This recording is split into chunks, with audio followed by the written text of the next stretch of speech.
still think we're within a 3 or 4 year turnaround on just everything that we're requesting to get things heading in that direction where we can take them ourselves, have more control over them, and then also, of course, save the city and the citizens money.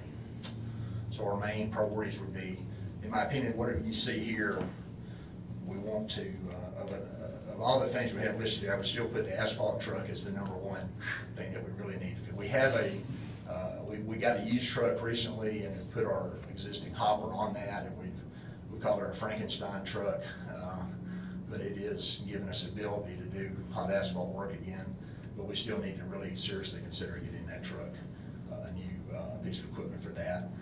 Otherwise, these changes, the priorities would be the taking care of our staff and currently and getting these new programs going. If you can see it for that to work. So like I said, we feel it'll save money in the long run for sure, and even some of it in the short term, but we just need to see what y'all think about it. So. Okay, any questions for Bradley? I've got a couple. Yes, sir. On the animal control, are we up on that? I mean, and the reason I ask is I see that a lot more in my ward and over on this side of town. I mean, we've got a lot of dogs that run around. Are we in this aspect, are we reactive or are we proactive as much as we can be in the animal control side? Or is there something we could do to improve that? Well, I'd like to say yes, sir, that we're as proactive as we can be. Like you said, it's a fairly reactive thing. You don't know all, I mean, depending on what the problem is, if it's just the dogs roaming and I mean, we have both. We do patrol and see what we need to be doing. If we see something out there, and then we'll try to deal with it, obviously, as we see it. But we do get a fair amount of, you know, most of, or a lot of, I would say probably most of what we get is complaints that we react to. We get those, but I feel like we're very responsive.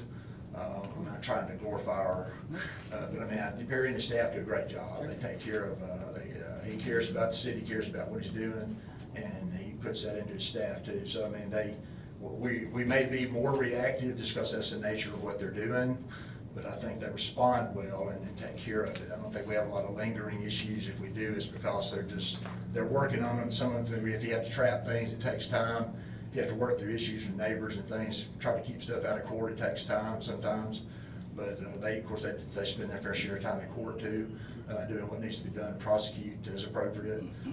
But I'd say it's probably fair to say they're more reactive.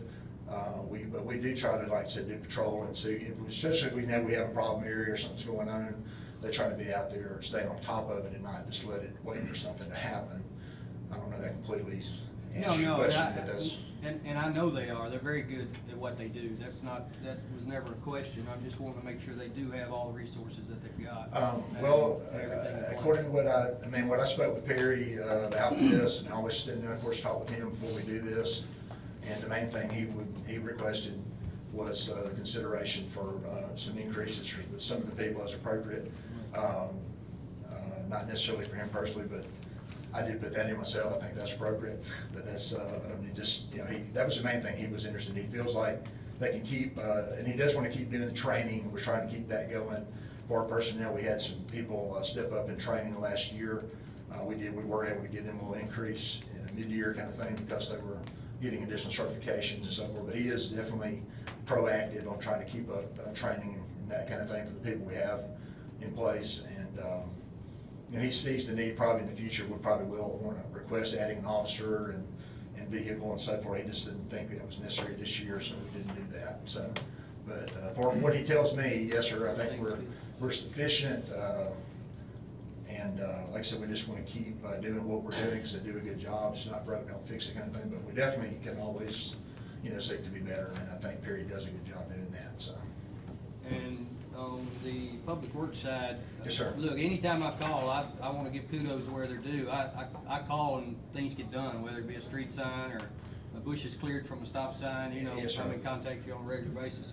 We are going to have some areas in my ward, and that's what I'm going to speak on today. Is we're really going to have some cleanup to do. Is that going to fall under the public works side? And when I say cleanup, we're starting to get a lot of tree limbs, a lot of things like that are hanging over into the roadway. Yes, sir. We do trim. We've been trying to be. I know you've seen some of those recently. We do that, yes, sir. If it's hanging out in the right of way and stuff, and we come through and do the trimming for that type of thing, yes, sir. As long as it's not in power lines and stuff, is that, we get energy, and they usually do that themselves anyway, because they're always watching that, but we don't mess with those type of things just for safety reasons.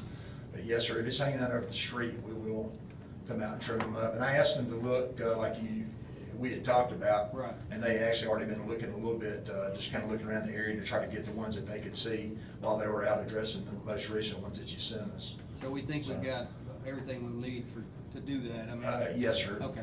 I mean, sometimes we just need to know, and I don't mean to say that we're not proactive as we can be in public works either, but as the mayor said, to some degree, we suffer from having a lot more to do than we have people to do it sometimes, and we have to prioritize what we're doing based on what y'all need us to do and what we know we need to do on a day-to-day basis. So I feel like if we had additional personnel, we have the equipment, we can get we have the means to get the equipment. If we don't have it, we have things we can use, and we just need the people to be able to get out there and do it. Of course, we have some equipment we need, because that's what we're asking for in the budget, but things like that, yes, sir, we can do them. Sometimes it's just, do we have somebody available? We try to send people, of course, in pairs, it's just for safety reasons and stuff. So if we have two people available to go out and do what they need to do, we don't always have that. So, but we do try to be responsive as we can with what, And with the, how much are we spending now on our right-of-ways? It's right at 180,000 for the year. We think we're gonna be able, with the new equipment, to save money, obviously, and I'm all for that.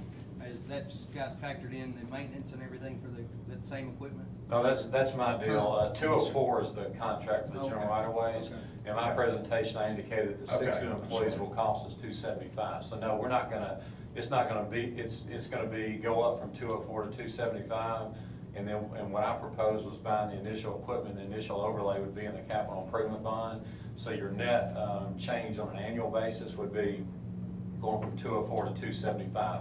Obviously, eventually, we will have some maintenance on the equipment, but the main thing with that is not, the way I view it, going from 204 to 275, being able to pick up the MDOT right-of-ways and improve the service. Right. And again, I'm not here to bash anyone in a public meeting, but the current contract for the last 4 years, I've begged them to do things like I want it done. It's not getting done. It's just the service is not good. The city does not look like I want it to look, and so that's my proposal to go.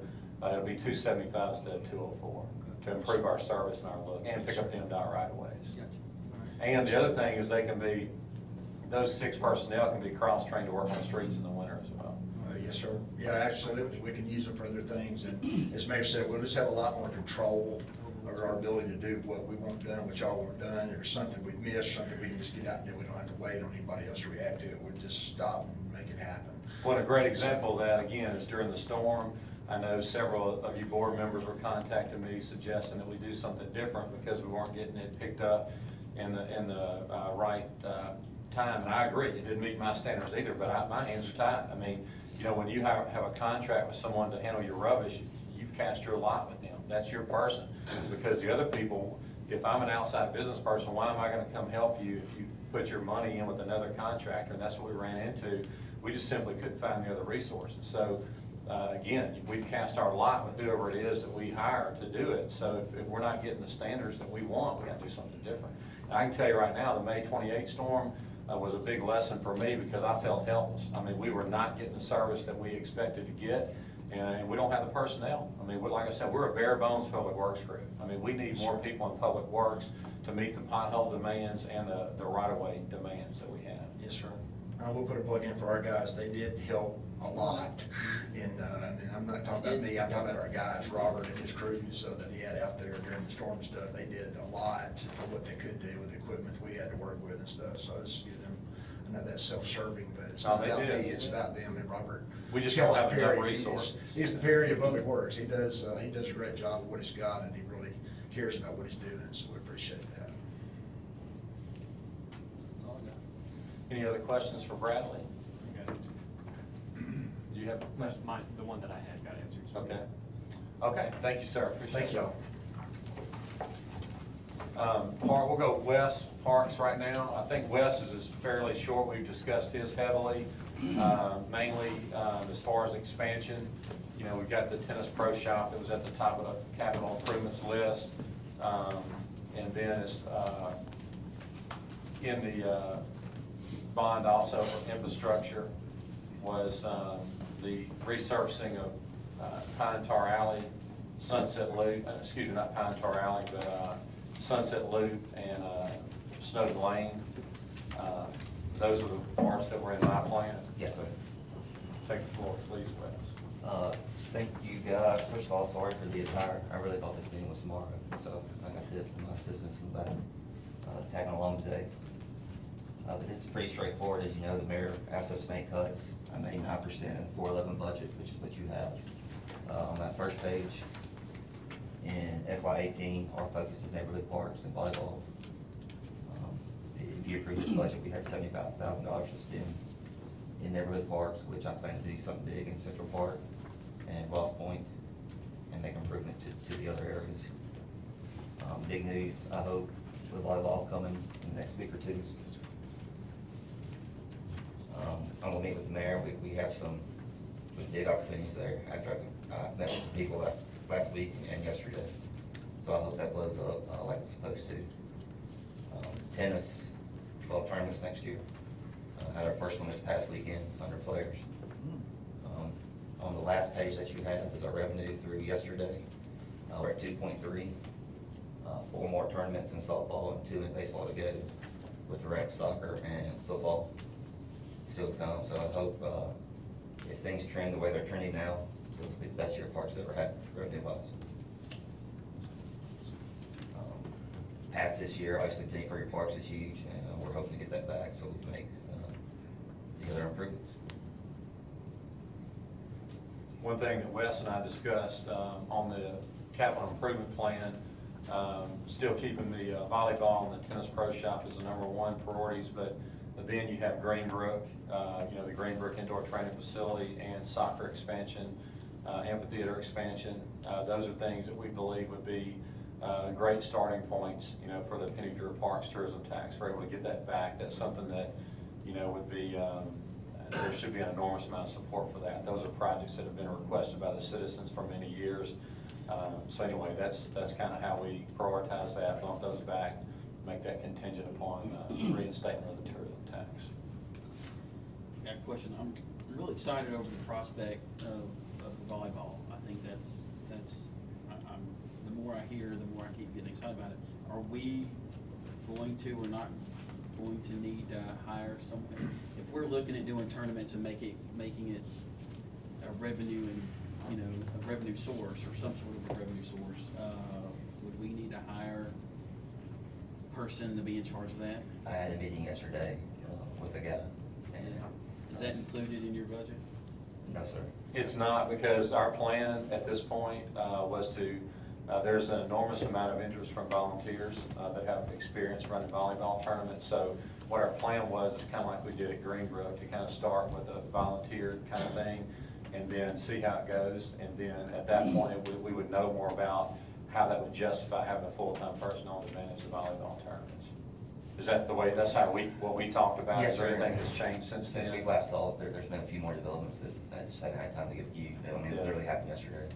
But again, the thing is to get it off the ground, get it started, and like I said, there's a lot of people that are interested in volunteering to start with the volleyball first. But I think next year, if it goes like we think it will, next year we'd want to make an adjustment. But I don't think it's necessary for this budget year. Well, while tournaments, of course, is something that we're looking forward to. This is primarily a rec. I mean, we want to do rec leagues and. Initially, with 8 courts, we can do about 100 teams, per tournament. Rec leagues and possibly training, some sort of coaching. That's all a part of the stuff like meeting we that. had yesterday was Okay. coaches training, player development.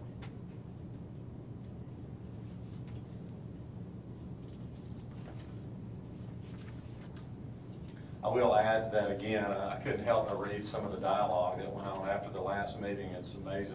That may be the biggest butchering of my comments ever in the history of this city. But last meeting, I explained, and I'll say it again, Bob, you hear it? You record me, Bob? Good Lord. What I said was that the arena is an outstanding facility, and we believe that it's underused. I think it can be used much better than it is. It was not to replace the events that are there now, it was just to use it more for a parks facility. There's an enormous amount of demand for girls volleyball, and we thought about a lot of different things, and we felt like the demand was the greatest for volleyball. That's how we came to the decision to make a proposal for volleyball courts. We have hopes of keeping all the other events that are there, and along with the volleyball. It's also not about just volleyball tournaments. It's to add a volleyball rec league for our own citizens to play and practice. So that being said, there could be some conflicts. I mean, there may be a few. I mean, there may be a few trade shows that we have to let go. But anyway, my plan and what I see is that it's being underused, and we could do a much better job opening it up for our youth and allowing volleyball there. You know, with all the opportunities that volleyball provides for girls, there's many college scholarships that are available now. And I just think that it's a park facility. It could be much better used as a park facility than just doing, you know, trade shows and flea markets and things like that. I would like to say too, I've discussed some things with Mr. Brown. I think that is one of our most underutilized buildings in the whole entire city, I agree. myself. Yes. And I see it more than just as a flea market. I mean, let's just face it, that does come with its own connotation of where's the flea market? And I don't necessarily like that, but I'm okay with the flea market and everything else that goes on there because it does bring quite a bit of people to the area, and it's desired by a lot of people as well. Not to demonize the flea market by any means, but I also think we have more room for other things to go on in there as well, as I discussed with Wes before. I mean, I've been to a place before where it was divided off with nothing more than tracks and netting. They used it for baseball training, softball training, girls slow pitch, fast pitch practice, everything. Everything was there, and it was all in a small little section of a building. So I think that's something we can look at in the future as well. But I think the volleyball's going to be huge over this side of town. So. Thank you. And again, it's another solution to the revitalization effort. You know, bringing more customers to the original business district with the volleyball tournaments would also help the businesses in the the original part of our city. Wes, what about the neighborhood parks? Can you get a little more specific on what Sure. you're planning on doing? With, as you know, this summer was raining, we got behind. I want more attention paid to those because our citizens deserve that. Areas like Central Park, Brookhaven, Ross Point, the ones that get used more, we want to do more. With Ross Point, I want to fix the walking trail, put garbage cans, picnic tables, update the equipment. Same goes for Central Park. As far as the weekly upkeep, our mowers, the chute, the grass just shoots out. I want to buy mulching decks to put on our mowers. That way it gets recycled up in there. There's no clumps left behind. And this is the first year that we've had a dedicated line for this. So I'm hoping that as the years go on, that everything improves greatly. How many mulching decks are you gonna buy? I only have one now, so 3 or 4. I'd like to see, I think that's a great idea. I'd like to see the walking trail redone at Brookhaven too. So if we can get to that, that's going to be great. And again, just a quick recap of park priorities. Neighborhood parks is one of them. Sure. What would you say the other? Volleyball. Volleyball, tennis, softball. Alderman Leader can testify to what Coach K is doing in softball. It's grown year by year. She's had 2 terms this year where she's had to rent fields on the ranch because we couldn't handle 70 teams. Wow. And that goes back to the volleyball. I know it'll be great to have citizens volunteer to help, but maybe we can squeeze a little bit of money to have whoever consult or find a consultant to bring in these teams from out of town and have a couple, they bring in, they stay in the hotels, they eat the restaurants, and it's a revenue source. And first and foremost for the citizens, but wouldn't hurt to start a revenue source early if we could figure out a way to do it. Certainly, yeah, that's part of the plan. That's Yeah. part of my plan was to eventually have someone that operates the volleyball, but at this point, we're just trying to be as efficient, as possible until we, from a cost standpoint. So do we need more softball fields? Long term? Yes, sir. Probably could add 40 more teams in that space. And they came from everywhere, Oklahoma, Florida, Georgia, Alabama. Isn't there some land on the other side of Sweeney by the fire station Yes, sir. that might be available? Probably run for 2 or 3 there. Cheer about.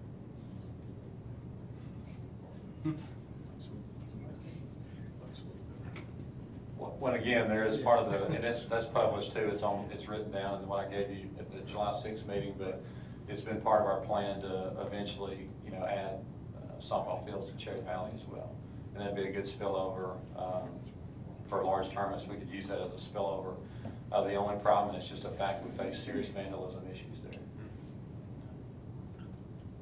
How much does a quad run generally? Just, I know Depending that's a hard question, but, When we did the cost estimates for expanding that snow, you're looking at 600 per field. okay.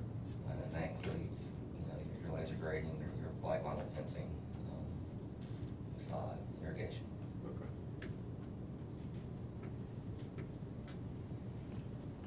Okay. Okay, and I appreciate your effort on the cuts too. Appreciate you helping us be as efficient as we can. Any other questions for Wes? Thank you, sir. Chris Shelton. Information Technology and Emergency Communication.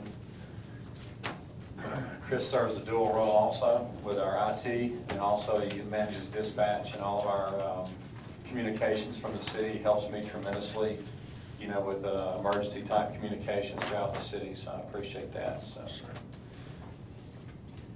I will attempt to be very brief. Our budget, as the mayor requested, we were able to make the requested budget cuts, and meet that even after making a couple of increases in a couple of lines. Our primary operation lines in our budget are the computer line and the internet connectivity. Basically, the computer lines is our all equipment that we operate with throughout the year across both divisions of our department. We did do a decrease there, but in the network connectivity line, we increased that by $15,000. That increase is necessary to accommodate the new network connectivity that we did across the city. We put in a MPLS network, and basically what that does, just in short, it allows us better redundancy in the type of connectivity that they have. It allows for greater speeds and bandwidth, and in doing that, that helps all these other departments in the remote locations and such be more productive. A lot of what my department does basically can be looked at as infrastructure. The things that we do often roll over from the IT side to every department, and then from the communication side, we're basically infrastructure and the link between the public and police and fire services. With that increase there, we also did put in for a vehicle in our budget this year. We're still dealing with some really old vehicles. We're driving some trucks that have been donated from other departments that have gotten us through for some time that they've sidelined. And we still have one of the Magnolia Wave Jeeps still being driven every day when it runs, but we have a lot of problems out of it, and that's a 2003, and so we put in to replace that with something along the lines of a Ford Edge. Our techs, those guys are awesome. They do a lot with a little. They're out and about all day long at all the sites. They remote when they can, but a lot of things that are needed to be done, they have to go to the different sites, and it's important they have a vehicle to come out. And as well as we still are a hub and spoke set up for public safety for this county. Our IT department manages all the equipment that all of the law enforcement in the county is all hosted on servers here at our site, so those guys help to support that and manage that. So again, it's important that they have something to be able to come out and support that and to do their day-to-day stuff. Another thing that we requested was 2 additional dispatch positions. As we're all aware, the public safety business gets busier every year. And as we have been fortunate enough to receive some grants for police and fire personnel alike, obviously we have a need for those personnel because there is a growth in the calls for service and the services that they provide. Well, those services can't take place without those people in that dispatch center being there to make that connection and get them out there. Part of my 4-year goal is to get us to a position where we have 30 dispatchers. Basically an overall rule and a national rule to man a position 24/7. The rule is 6.5 personnel per position. And at 30 positions, that would at least say that we should always be able to man at least 5 positions in there. In 2010, I know Alderman Hill was part of that committee that we worked on and did a study after I came over to IT. We did a study and looking back and trying to determine exactly the number of dispatchers that we needed in there at a time and things we could do to make them more efficient.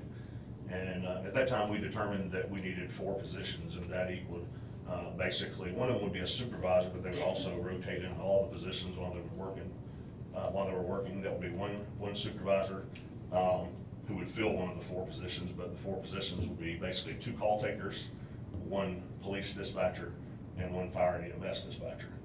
Since that time, we have that ring never stops. It never gets quiet. Within a year or so after that, another position was actually created due to the abundance and the proactiveness of the police department. They created what we call Station B, which is basically another channel when they need queries running someone's driver's license, different type of things. And some of the things they cannot get back due to FBI rules. They can't run that stuff on their mobile computers.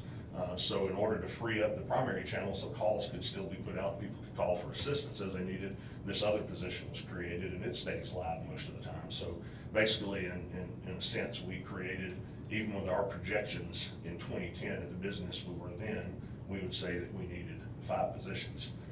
So at this point, I realize with budget constraints, I would love it if we could just take it up to 30 today, but my goal is to ask for 2 per year to see that happen. Even as busy as we are today, the needs are there as well. It's a common practice in dispatch centers, even when they're not that busy, the dispatchers don't always get to take regular breaks or leave the room. And I will say that we've got the best crew around in our dispatch center over there. We have no doubt the busiest center in our county, and we're handling things that we've never handled as often and frequent in the past. And those guys have to go from taking one type of tragic call on to maybe a not so tragic call. And we want to make sure that we get to a point and give them opportunities to be able to get up and leave the room, to be able to take a break, to maybe be able to eat their lunch without talking to a citizen on the phone or talking on the radio while they're trying to eat, to better improve the longevity and the performance of our personnel. In that kind of steers over the next one. One of the things we've done for them, because of the increase of the type of seriousness of the types of calls they're taking, is we are creating for them what's called a quiet room. And basically that gives them a place, for an officer or a firefighter, they go out on a scene and deal with a very tragic event. And I won't go into the details. Obviously, the kind of things they deal with over there, but for a firefighter, he might get to go back to the station. He can go off to a different part of the station and be by himself. It doesn't mean that he's not subject to be called right back out, but at least he has a moment to gather his thoughts and get away.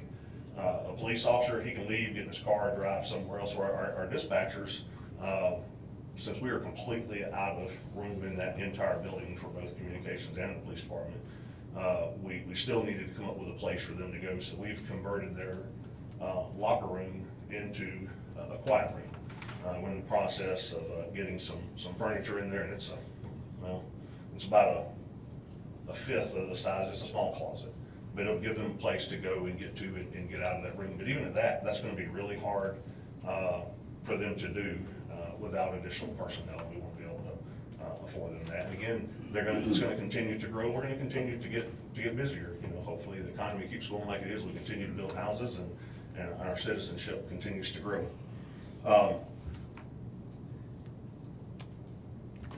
I guess I kind of built off into the number one priority in my 4-year plan that the mayor and I have been bringing up for the last couple of years. We are completely out of room over there. Again, both, that's my view and Chief Hurdle's point of view. We have made the best use out of that facility and been in it several years.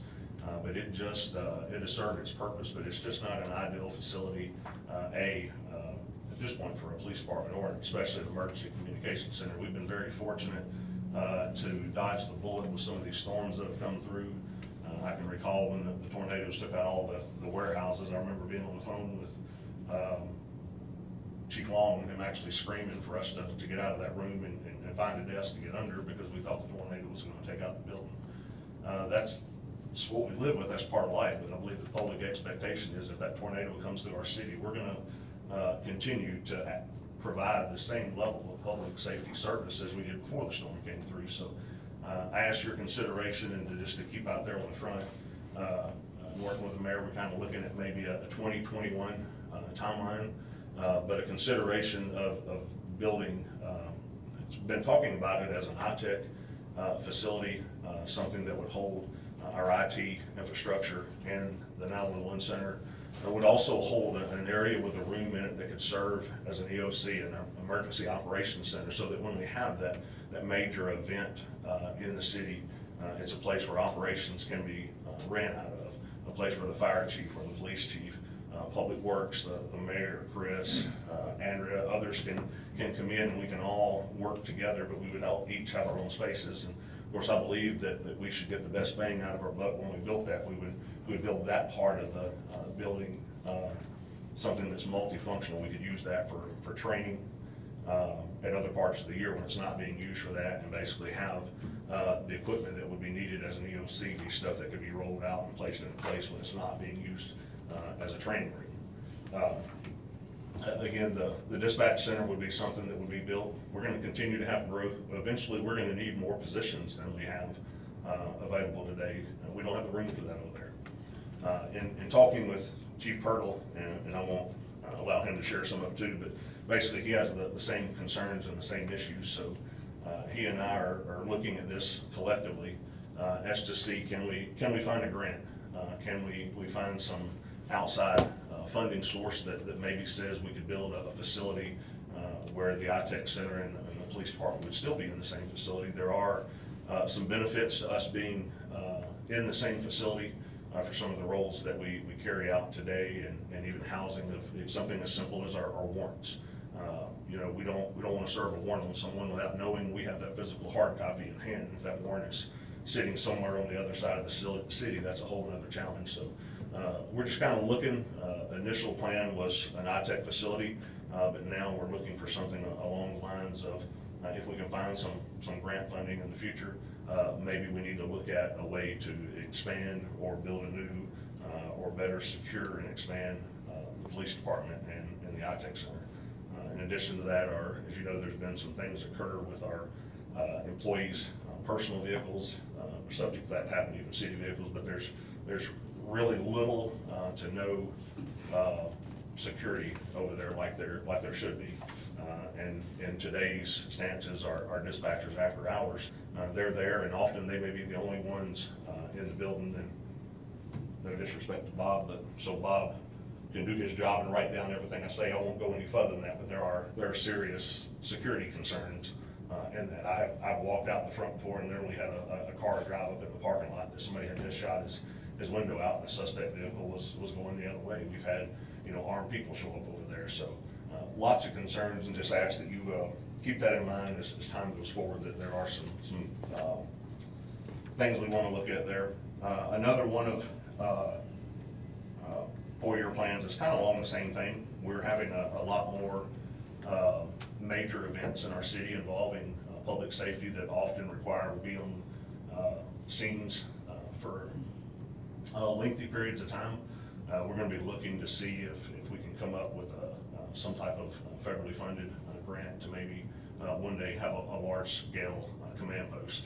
Today, our command post for police and fire both are being used out of either donated or repurposed older trailers and stuff, and we're getting by with that, but it would be nice, and I've talked with Chief Thornton and Chief Purtle, and this would be nice if we had something more, we could have a combined command post on a large-scale incident.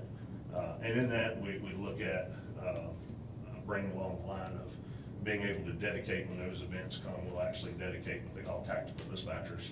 Doesn't mean it's just for a tactical event, it'll serve the same for, you know, an airplane crash or something, but we'll have dispatchers on scene that can be part of the command post infrastructure, and they can be responsible for getting the vehicle to the scene and stuff. But again, that's something in the four-year plan.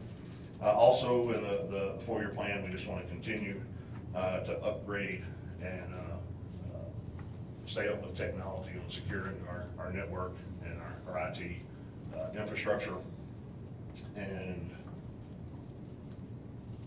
just listening to, again, a lot of what was said here today is part of our four-year plan. As Ray mentioned, we are looking at some upgrades both for court and utilities. Our Tyler Technologies has our court software is in code, and also has our Munis, which is our financial suite, and Munis is what the utility department uses. So them being with the same company, we have the benefit of within the next year we will be upgrading the utility department's billing program, and with that comes the capabilities of being able to scan stuff in and be even more paperless in the court department, and then freeing up more space and being able to retrieve data even easier.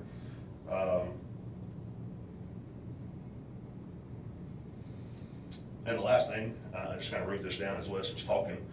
I would like to, in the future, do some studies. I know we have used and have some wireless cellular cameras at different places and for different purposes that we've used them in public safety. But I would like to also let you know that I'm going to be looking into that maybe in the future that's something that we could put in some of the parks.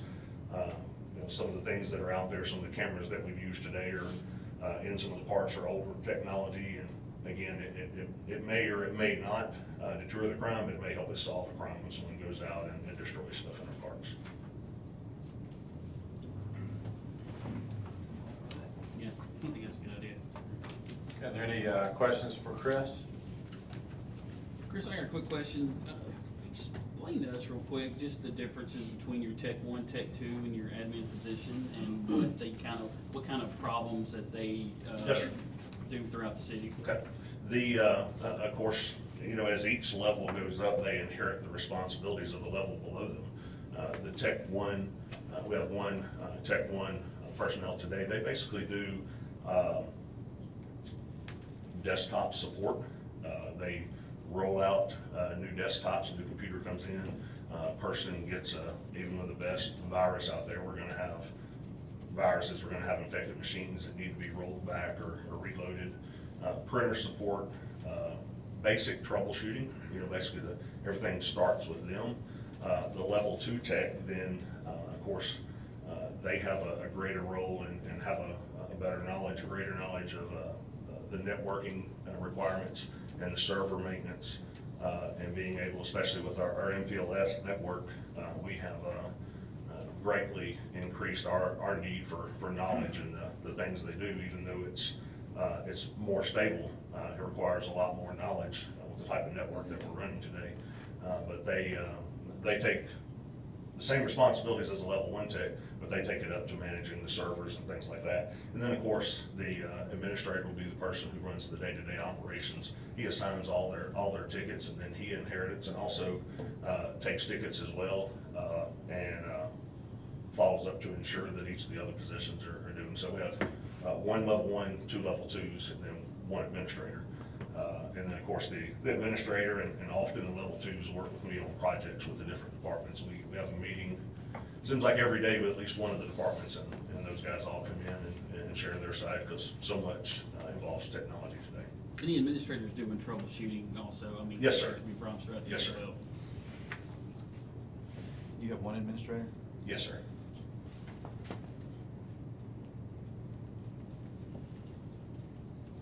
Your scenario, your 4-year plan in the new building, what's off-site backup? Off-site backup is, it's something that we, Oh, I know what it is, what's your plans for off-site backup? okay. Well, actually, today, we're looking at even beginning to try to replace the off-site backup program that we have today, just because there's better technologies available than what we're using right now. We do a lot of off-site backup, especially with the repository of data in law enforcement here for the whole county being on our servers. Multiple other servers are backed up off-site, but we want to go to a cloud-based backup to where we can actually spin stuff up in the cloud. A tornado could come through here under the existing conditions, let's say where we are today, could take that building out across the street, even take this building out, all these servers are gone. We still have to provide service to the city. Some of our software is ran as, it's called SaaS, software as a service, some of it's cloud-based, where those servers are already off-site and in multiple sites. But we want to get where we have better capabilities of being able to spin those things back up in the cloud. So that basically if I can get you on a laptop and internet access, you can continue to operate just like you are today. And that is one, again, some of the priority services are already in the cloud today, but we're looking at moving more, and one of the vital ones that I want to do today is to get our CAD system in the 911 center. We can handwrite police reports and enter them later, even though we're moving that to a cloud-based service as well. But it's very vital that we have all the resources that are available in the CAD. There's information about every address that we ever been to, directions. It's not the house in the front, it's the house in the back. If we lose that building, we want to continue to be able to operate that. And so we are currently right now meeting with vendors at being able to get the dispatch center to where it'll spin up in the cloud as well. Our primary backup site today is to go to the sheriff's department if we lose that facility, and that works in correlation with the plans of the 911 board. All our 911 calls will rotate there, and we've designed all the equipment provided by the 911 board is also set up. We can go there and log in as us into the radio system, everything, and have all the same access to everything as we do up here. And that will continue? Yes, sir. Thank you. Any other questions for Chris? I got one real quick. On the computers reduction, I know it's under equipment and computers. Like, what is the main thing that you're cutting in order to achieve that? Is it, I know we upgrade a certain amount of computers every year. Right. We have a total on that. We have a total of 300 computers, and we try. The goal would be to upgrade or replace 60 computers every year, so that at least computers are getting no older than 5 years. That's not how it was in the past. We had some very frustrated employees out there with some very old stuff, and no, I don't have any more XP machines around, so got rid of those. But that line, again, is used for every bit of equipment that we have out there. Some of the things that I think we're gonna be fortunate, we were looking at having to replace the infrastructure for the actual, again, there's multiple, without taking too much time, there's multiple pieces of the police software, and a big portion of that we were gonna need to upgrade is going off-site.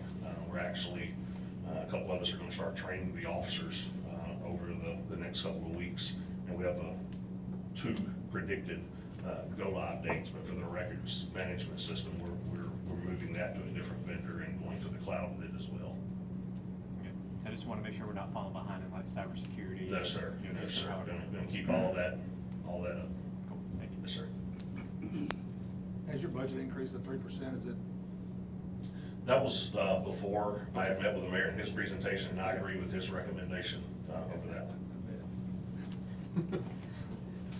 I can't imagine. Any other questions for Chris?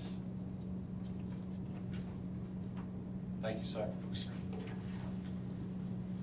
Okay, Chief Hurdle with Police, will you please come forward and Can we take a break? Sure. Y'all want a break? Yeah, take a break. Let's take a 5-minute break.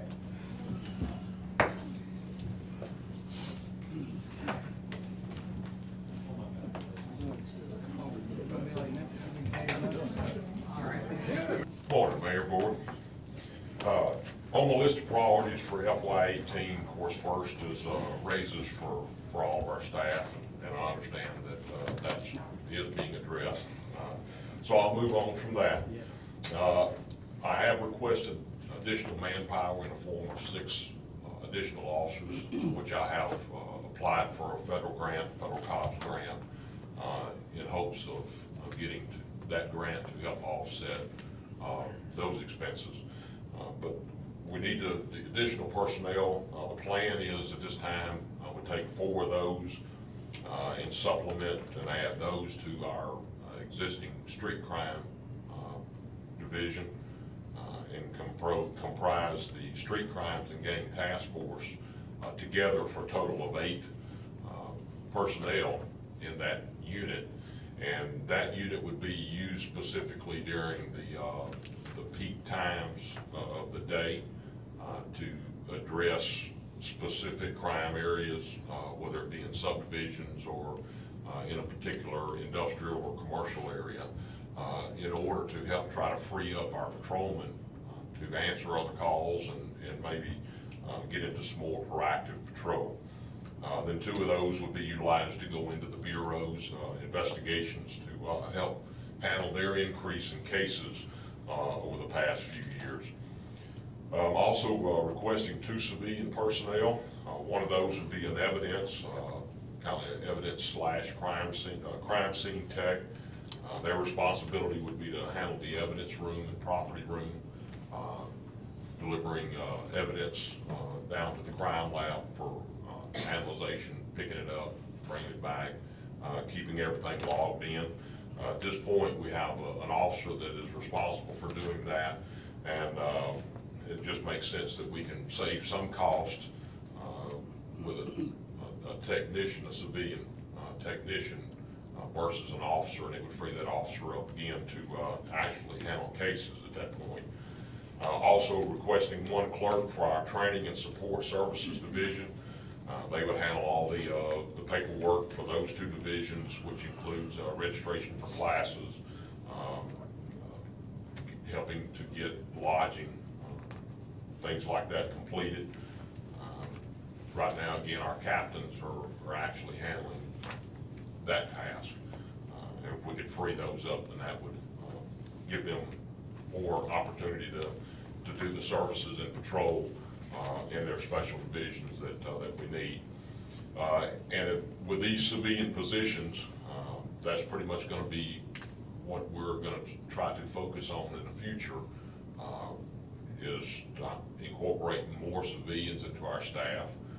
The more civilians that we can incorporate in, the more we can free up our officers' time, such as potentially looking at next year or in future budgets to actually hire intake personnel that can do the booking for an officer, to free the officer up to get back on the street, and then having somebody to be a report taker at the station.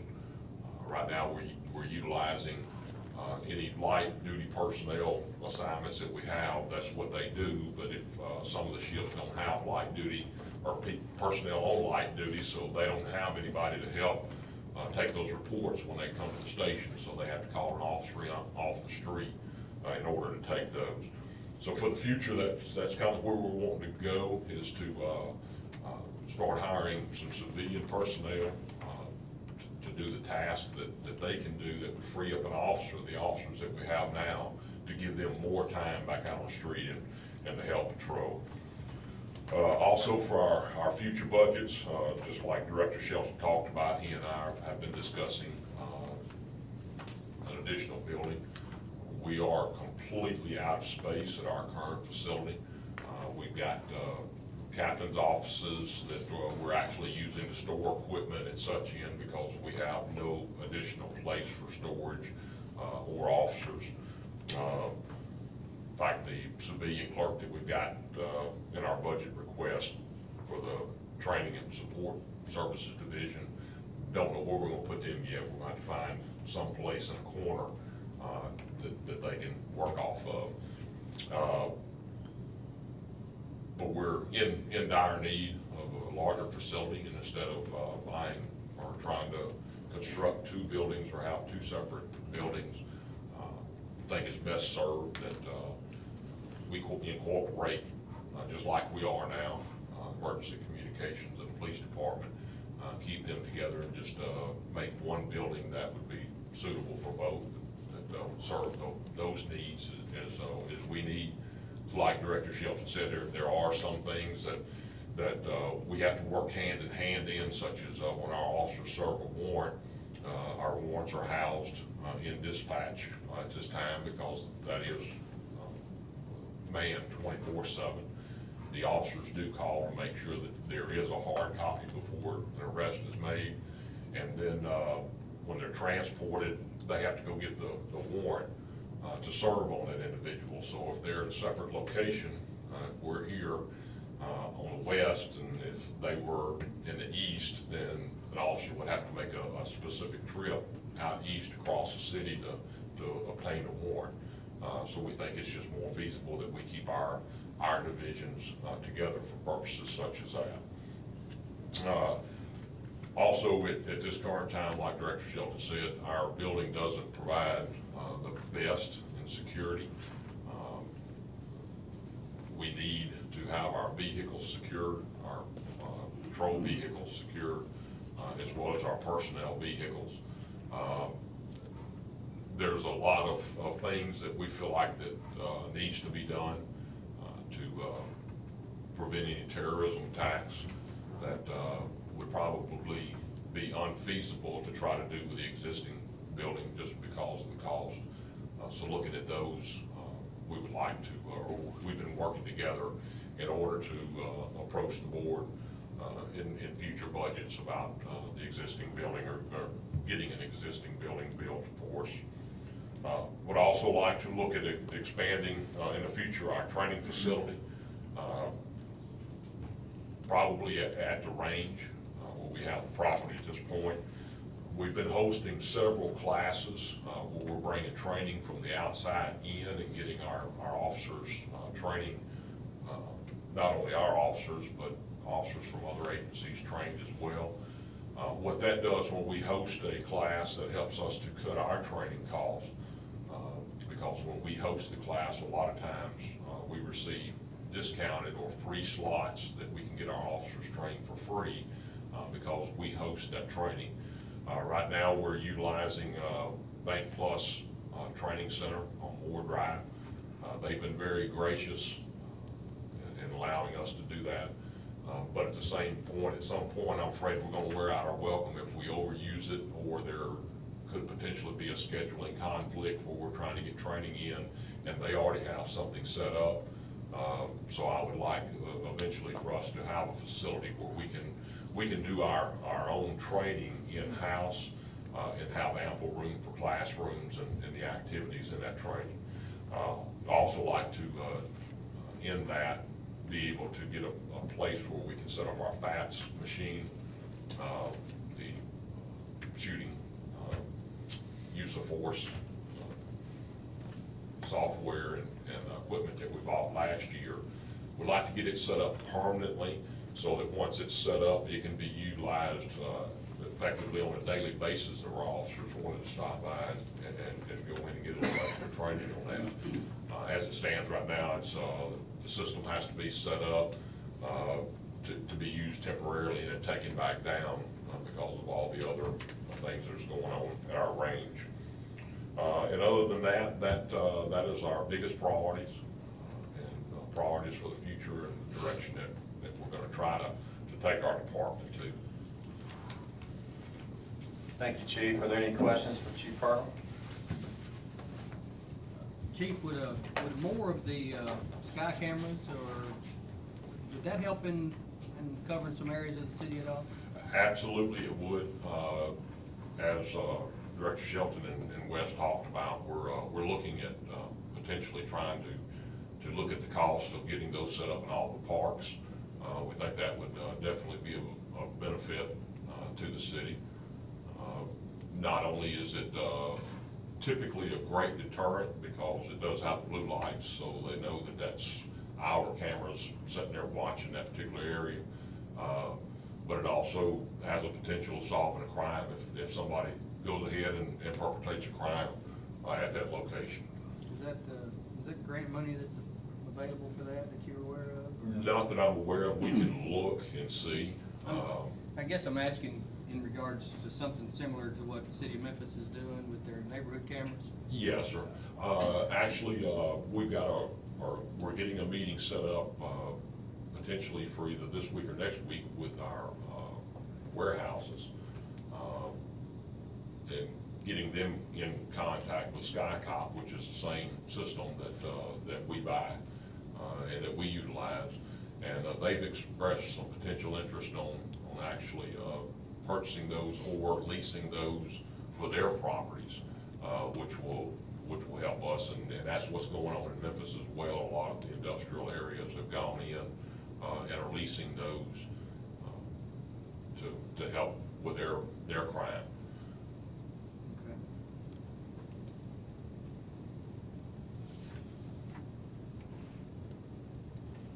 More questions?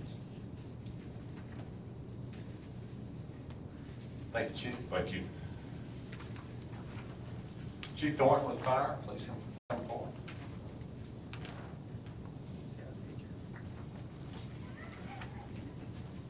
Good morning, and thank you for this opportunity.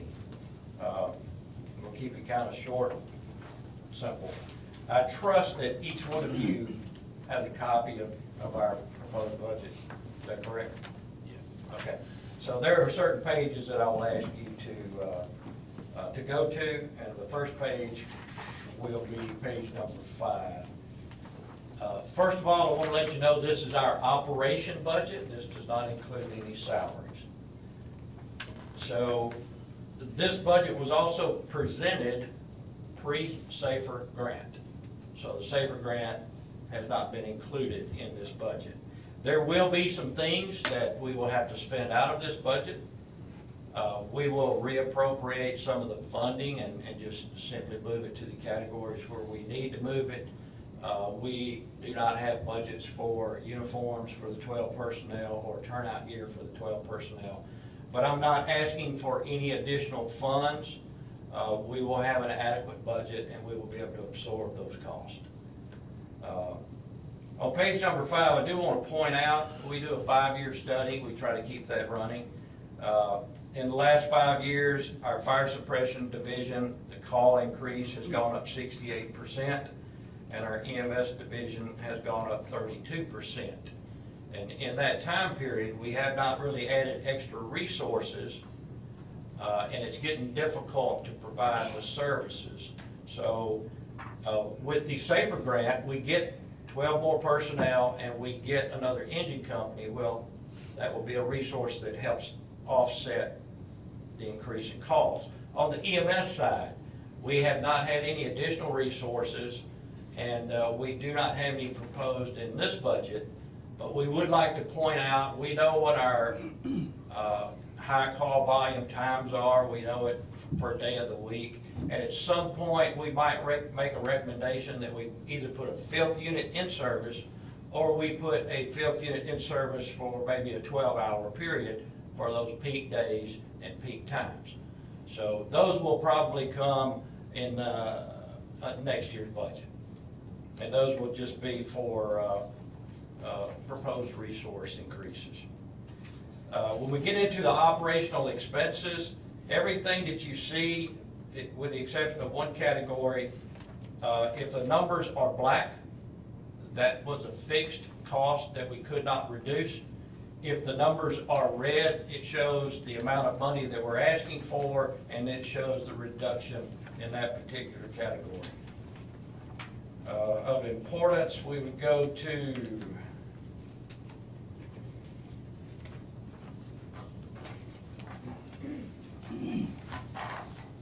page number 11, page number 10.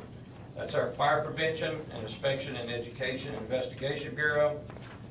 This year, we made a lot of improvements that will help offset the cost reduction here. So our Fire Prevention Bureau will still be able to function sufficiently with the cost reduction that you see there. And the next page, page 11, this is our emergency medical services. The only increase in our entire budget that we've recommended is the first category there, medical supplies. So in this current year, recently we just moved $17,500 into that category because we were running out of money. And we anticipate we may have to come back and add another $5,000 in that category for this budget year. So the next budget year, we're asking for a 30% increase, and that is based on the call volume increase.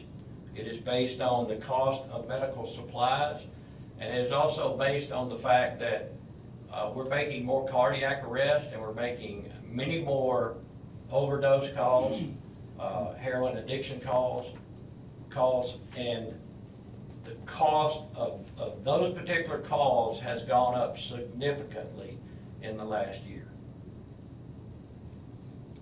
What would you estimate they've gone up? The type of calls, No, the heroin.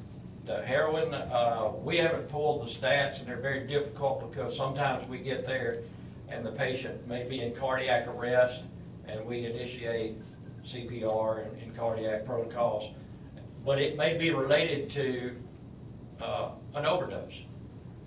But we're working the call as a cardiac arrest, so the facts are not easily retrievable, but I can tell you that those calls are very predominant in this city. Yesterday, we made 2 on overdoses. It's not uncommon to make 4 in a day. It's not uncommon to have deaths involved in that. So it's a very serious problem for this general area, DeSoto County, and the state of Mississippi.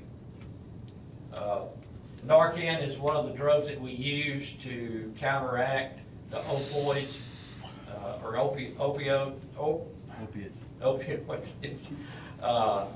And that cost has gone up, and we're finding that the more intense the addiction, the more drug it takes to offset and counteract. So that's one of the costs that has increased. And we think the $30,000 is a reasonable increase based on all the facts. I know, I don't see Chief Pearl, but are our police officers carrying Narcans? No, only our EMS. I don't believe Southaven police are, but I don't want to speak for Chief Pearl. I know there are some law enforcement agencies, I believe the Mississippi Highway Patrol and possibly DeSoto County are carrying Narcan now, but it has not been addressed in this city. And typically, we make the call as quick as PD does, and we take immediate. What is the cost of action. Narcan? I'm gonna ask Deputy Chief Scott, do you know what? I didn't mean to put you on the spot, I know you may not have it. Yeah, one treatment of that would be probably. Over $100. Over $100 per I would 2 say milligrams? 75, but it costs us more to treat them than they're buying the heroin for. Correct. So $75 for 2 milligrams, and that used to be sufficient. Now we're pushing as much as 8 milligrams per overdose. So now you just quadruple your cost. Absolutely, yes. You're at $300 to say. And we don't see any of that changing. We think it's gonna get worse before it gets better. You're getting worse stuff already is. Heroin and opioids are the cheapest drug out there, and they're the most It's funny, prominent. heroin addictions become, people get on heroin because they can no longer get pain pills and opioids anymore. That is correct, yes. Never thought I'd see the day where heroin was cheaper than Percocet. Right. That's the world you live in. Crazy. And in the EMS side of the budget here, you'll see if the numbers are in black, that's a fixed cost. Again, numbers are in red, that's a reduction.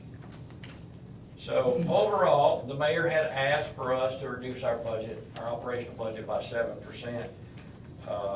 There's probably been a little bit of a change since the last budget he got, but we've actually reduced it down to 8.3%. and it's $114,470 less than the current budget year we're in. And in that, again, we've got to buy the necessities for the personnel we're gonna hire in the SAFER grant, but we're willing to absorb those out of other categories within our budget. And with that said, we may have to shift some monies around, but we're not going to ask for extra monies.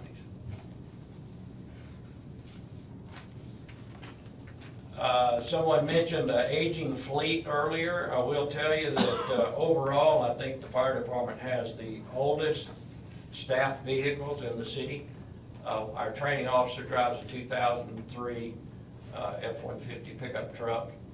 We maintain our vehicles very well, and we get every bit of mileage and use out of it that we possibly can. We did not include any staff vehicles in this budget, nor did we include a remount for another ambulance. If you'll flip to page 14, we have some priorities listed there. These are capital improvements. At some point, not in this budget year, but next budget year, we probably need to do another remount of an existing ambulance. The cost of a new ambulance is about $260,000. We can do a remount for $95,000 to $100,000. We've done 2 remounts and they're working extremely well for us. It's a brand new chassis. They completely rebuilt the aluminum module for the ambulance, and we have had 0 problems with the use of them. So it's a good resource, good outlet for us. It saves the city a lot of money.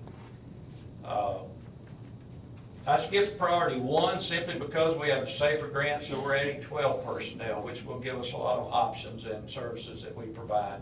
It will allow us probably at some point, which schedule allows to run our squad that we purchased last year. It will allow us to possibly put a field ambulance in service just on a limited basis.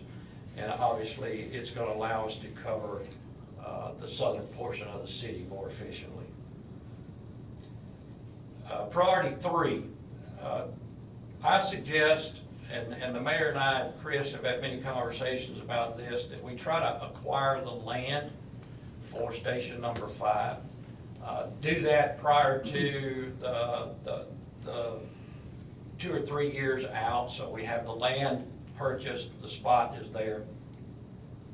And then from that point, maybe the following year, hire an architect, design the stations, and then possibly a year or 2 after that, actually start building the station. So I'm sitting here starting to lose my voice.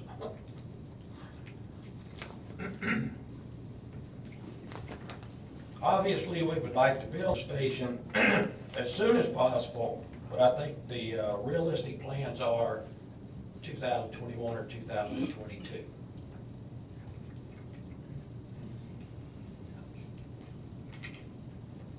Priority 5 would be that we buy a new engine, a state-of-the-art engine. Technology changes regularly. A brand new fire engine will cost approximately $550,000 equipped. We will get a 25-year life out of that piece of apparatus. So I've got a cough drop. Thanks, sir. Not uncommon for me to lose my voice. And then the last priority is a central workstation, a workshop, a storage building. It's something that we've been needing. It's not the highest priority. After this year, every fire station will have an adequate storage facility except for station number 3.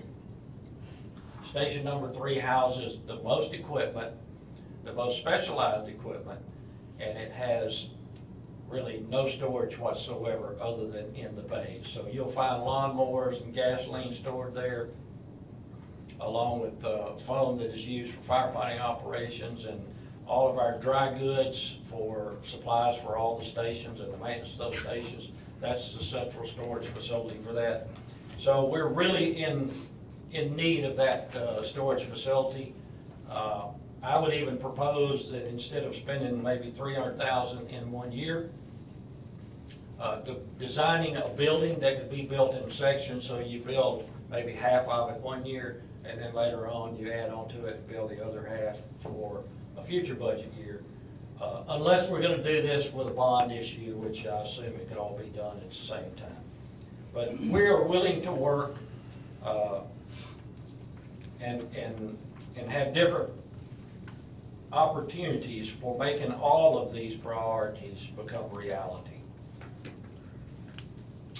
There's not just one set rule on how to deal with those things. On page number 15, you'll see a diagram. This is the coverage of our fire stations now. And you look at the area that's in pink, that is the Station 5 territory. Obviously, on the right-hand side, the circle there is Station 4, and right now, that extra engine will be running into that Station 5 territory. So it's gonna be a big help for us. It's gonna actually give us the resources, hopefully, that we need for that area.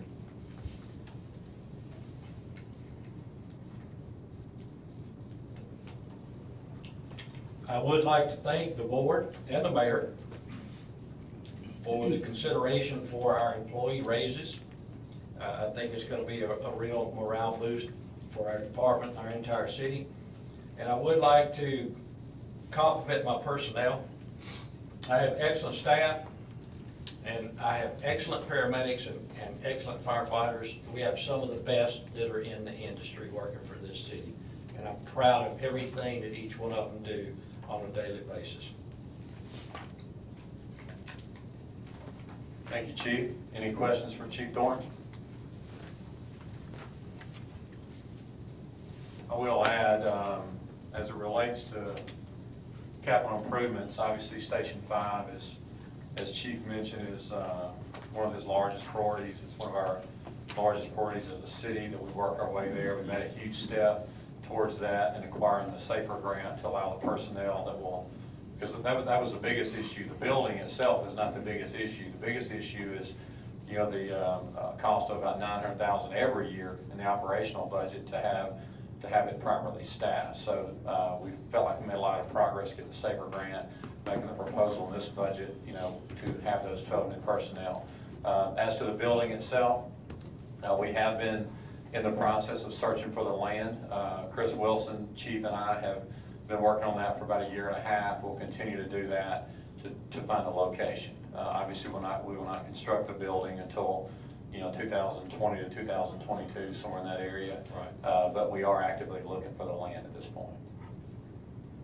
And just food for thought on the fire station. We recommend that a fire station, when it's built, is built to take care of what is planned for the next 40 to 50 years. So you don't build a fire station for today's needs, you build a fire station for today's needs and the future. Good point. Any questions for Chief Thorne? Thank you, sir. Thank y'all very much. Okay, and that wraps up all departments except for finance and administration. At this time, I'd like for Chris Wilson to come forward and give us a general overview of how all this affects our budget as a whole. If you can, I gave the hard copies of the PowerPoint this year, so that's it. So we'll jump right in. So basically it starts obviously with some just basic demographic information about the city. The 2016 census estimates have us at over 53,000, maintaining our status as third largest city in the state. The budget priorities that were laid out in the mayor's presentation, and what you've seen today by your department heads, basically few topics, which obviously when you ask someone, let me see your priorities, you look at your budget. So improving quality of life factors, public safety, public infrastructure, municipal parks, recreational amenities, and sustaining our strong fund balances.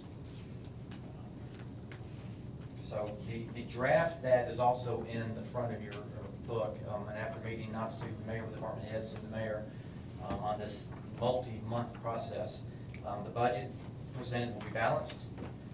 There will be no prior year cash reserves, no prior year cash brought forward to make it balanced. There is no property tax increase contemplated.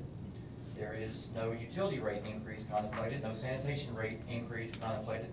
As the mayor said, the targeted and across-the-board salary adjustments are included in this balanced budget, which does include the 12 new firefighters and funding to match the grant for the 6 police officers.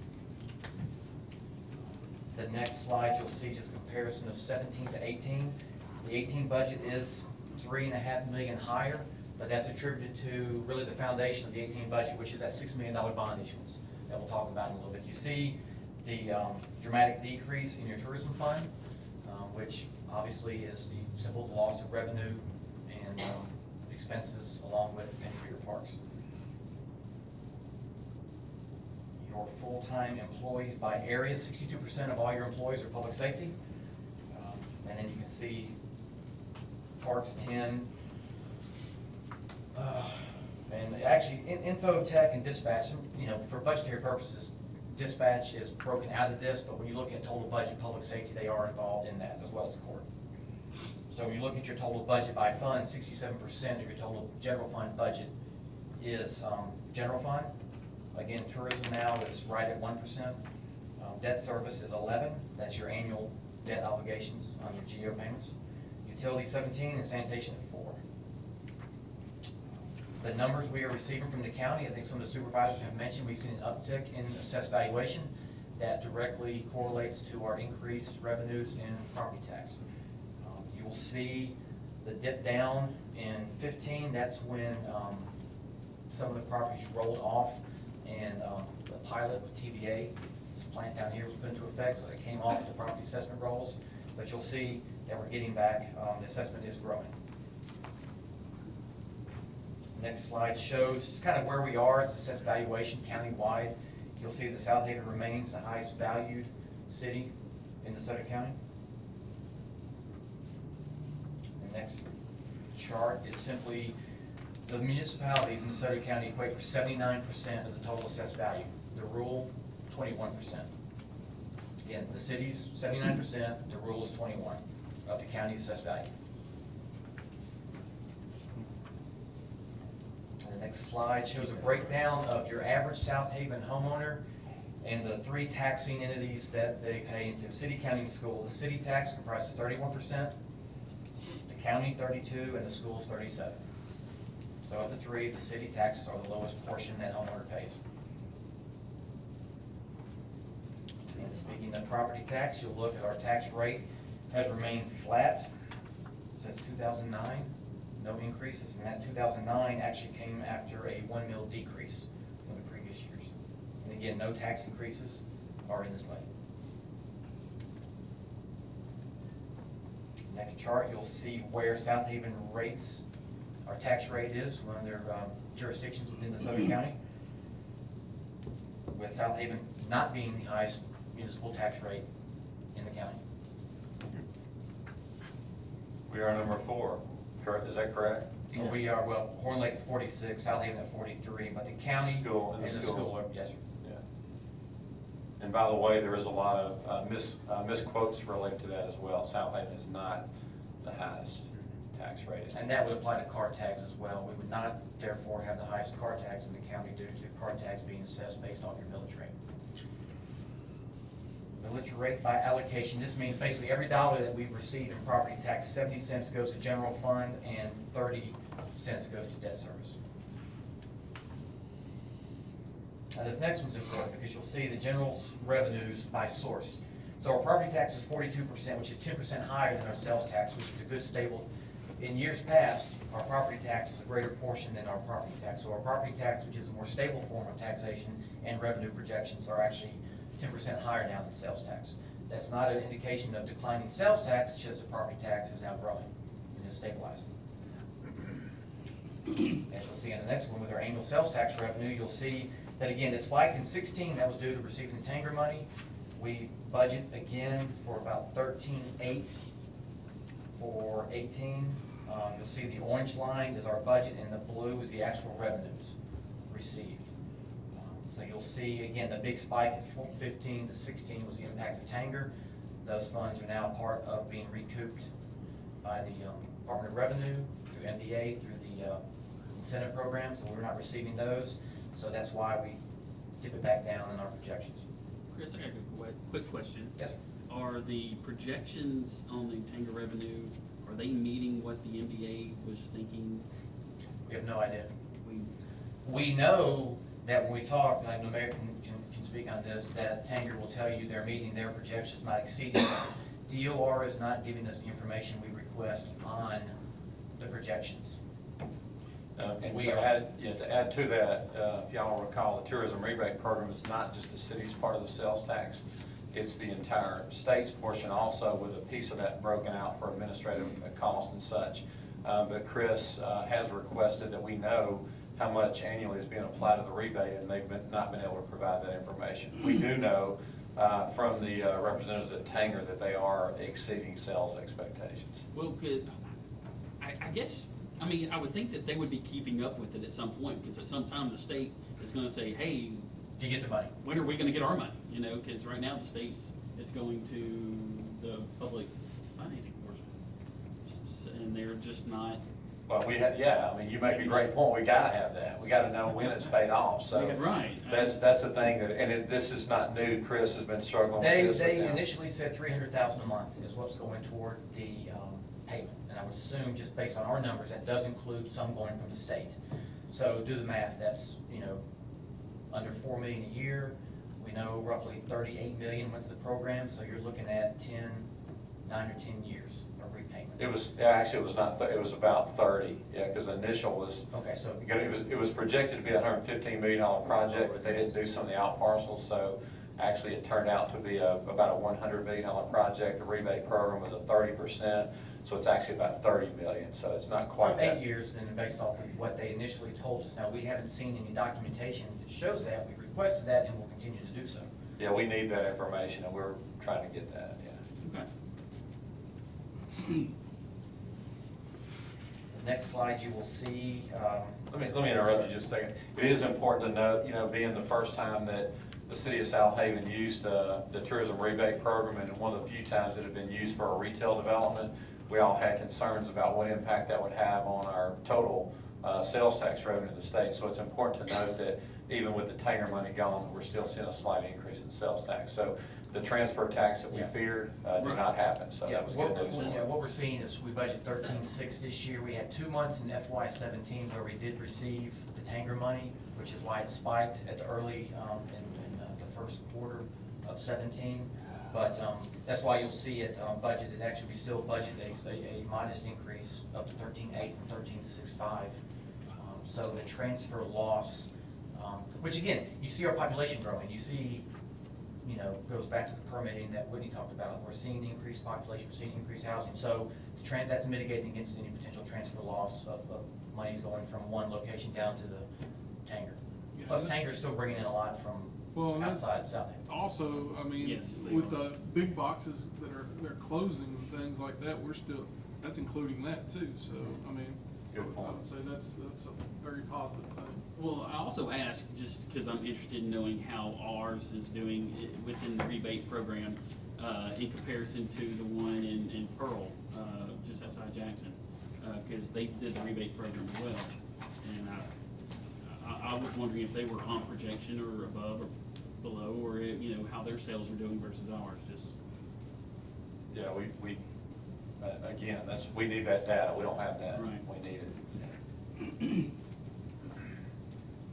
So again, you'll see the public safety expenditures continuing to grow with our city. On the next slide, to where public safety is over $25 million a year of your expenses.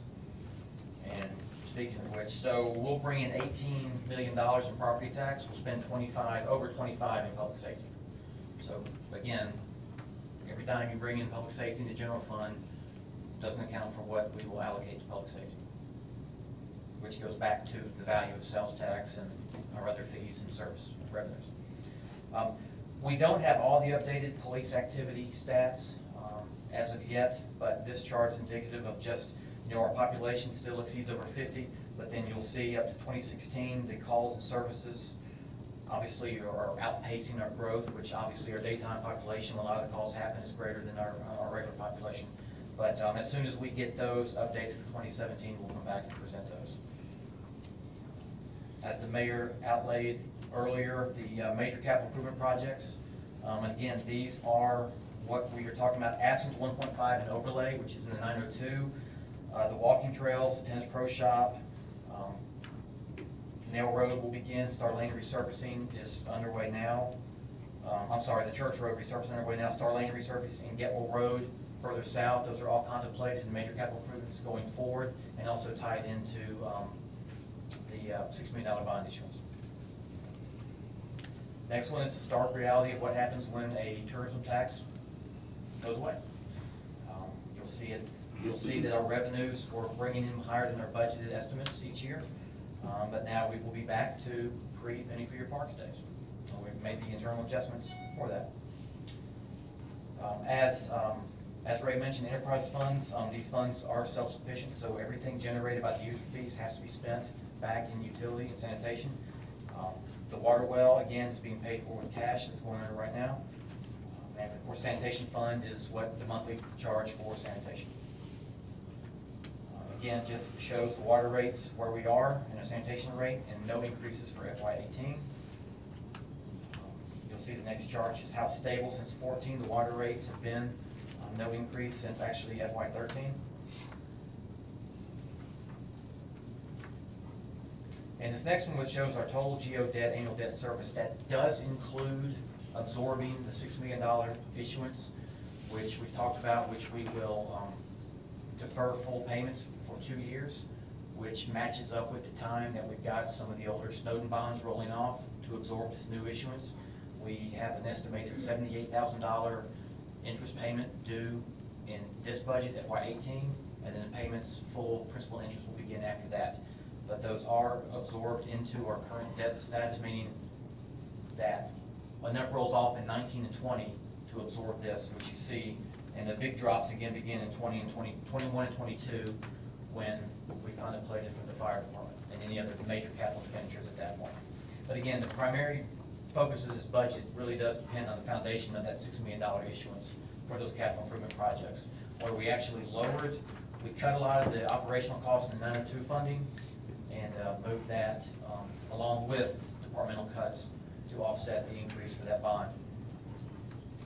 And to finish up, as you know, part of the issuance every year, part of the budget every year is we get organizational requests, and those are, those do include, those are the requests, which the majority of them did ask for increased funding from the city. That actually what's presented in your balanced budget does not include increases for those, it includes actually cuts to those. You know, as the mayor said, we've asked our departments to look inward and cut 7% or more, and that would apply to the majority of these charitable organizations as well. Are these the totals in your budget? No, those are what they've requested. Where are the, It should be on the front before the fire department, on the last pages. I think, speaking from memory, First Regional Library, for example, asked for 365, they asked for an increase, they are put in at 335. Economic Council remains that's really more dues than a charitable contribution.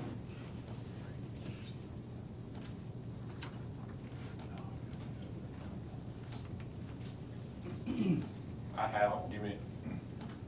have the. Yeah, so, I believe these should match up here. So Family Theater asked for 50, they're in for 35. Chamber asked for 85, I believe. Mayor, unless you. They asked for, I think it was a 5,000 increase. I think they asked for 90. We kept that at 85. Like Chris said, the Chamber of Commerce and the DeSoto County Economic Development Council are not real. They're not charitable organizations. They're actually organizations that are directly tied, to city promotion. So we left those the same. But the ones that we proposed, like looking for a cut, again, we didn't want to, give a back-breaking blow to anybody. But just, and that's the board's call, but my recommendation is that we gradually cut charitable contributions.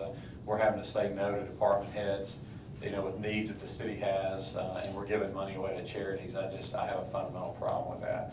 But anyway, what's in there now at this point, before moving on to further discussions, no change with the chamber, 85 to the chamber. Healing Hearts was at 65, dropping that down to 60. DeSoto Museum, keeping that the same at 10,000. The library requested, they were at 340 last year, they requested what, 355? 65, yes. Okay, 365, 335 is what's in there now for the library. DeSoto Family Theater was at 50 last year, recommend what's in there now is at 35. And then again, no change with DeSoto Economic Council, no change to DeSoto Youth Solutions, which, you know, is fighting gangs in the city. We're only providing them $6,000. So that amounts to a $60,000 cut. Last year we paid a total of $626. This is with $566,000, so there's a $60,000 cut. And the museum does ask for 16 every year, and they received 10 last year, and we're recommending 10 again this year.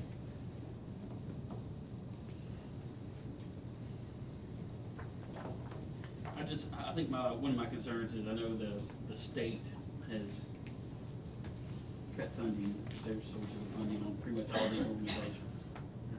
And, That trickles down to us. it trickles down to us. Granted, I know it's not, that's not our issue, but then again, it is, because a lot of these organizations are, even though even though not all of them are necessarily promotion of the city, many of them perform a very viable, They serve the city. necessary, position of the city, so. And I will add to that, excuse me just a second, I will add to that, again, please don't misunderstand my comments. I agree with you 100%. Every one of them are incredible organizations. They provide a benefit to our city. There's no doubt about that. It just comes down to the point of when do we draw the line? How much can we pick up the burden?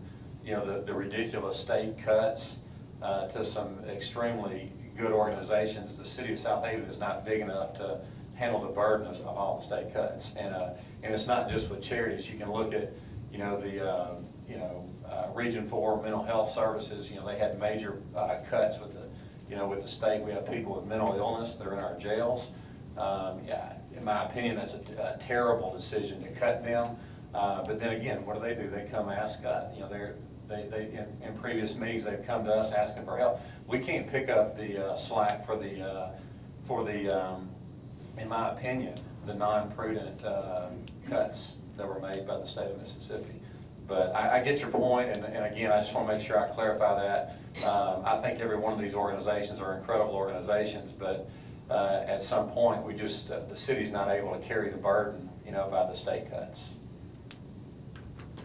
I understand that part, I just hate that we're cutting as well. I do too, I agree. I mean, I hate that we can do it. When the state's already cutting some of these organizations and they're already hurting, I don't think that we have to pick up the burden of the additional, but it also hurts when, you know, we're gonna turn around and cut as well. Well, the other thing too, related to that, is some of these organizations, when a governmental entity provides them funding, that's like seed money. That's to help them get going. And unfortunately, just from what I've discovered in my 4 years here, some of these organizations have not just taken the money and used it as seed money.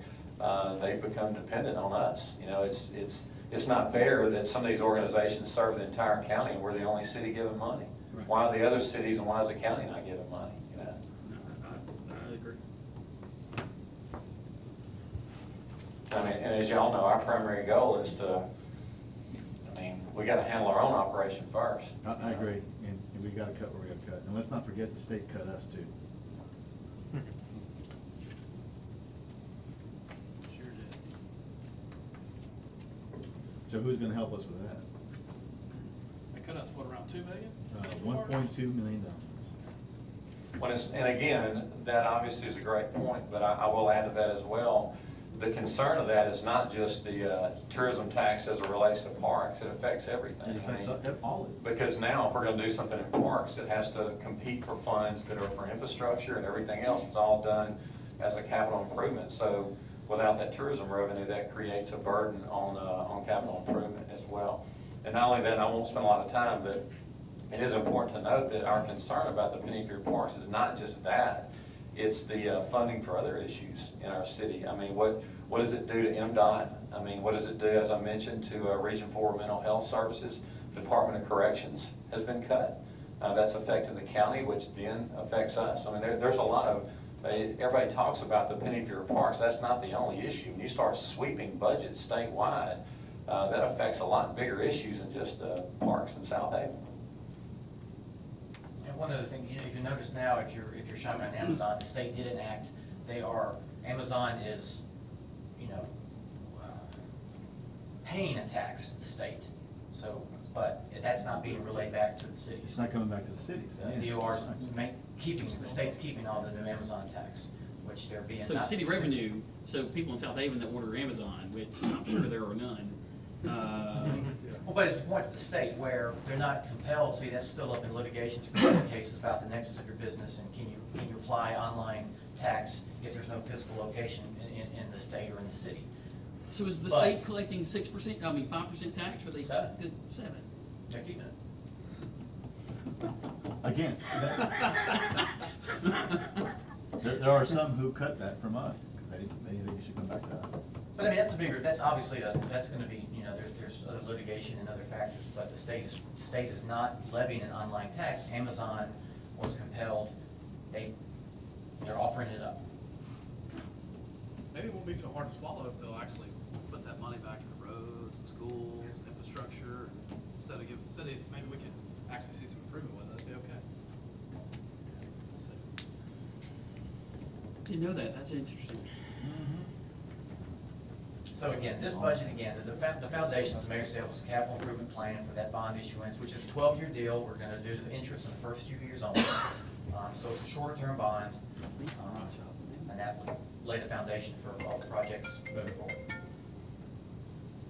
And just before we go, just real quickly, would you go over like the debt service, the effect that has on like this bond, and then we have the debt that's rolling off in the subsequent years? Yeah, the so- net impact of that. Right, so I stated that this budget's built in $78,000, which would be the first year's interest.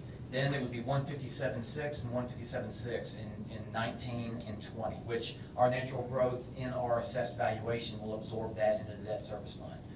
You're talking about $150,000 out of a $43 million general fund budget, which that would just come out of the debt service fund, your debt service.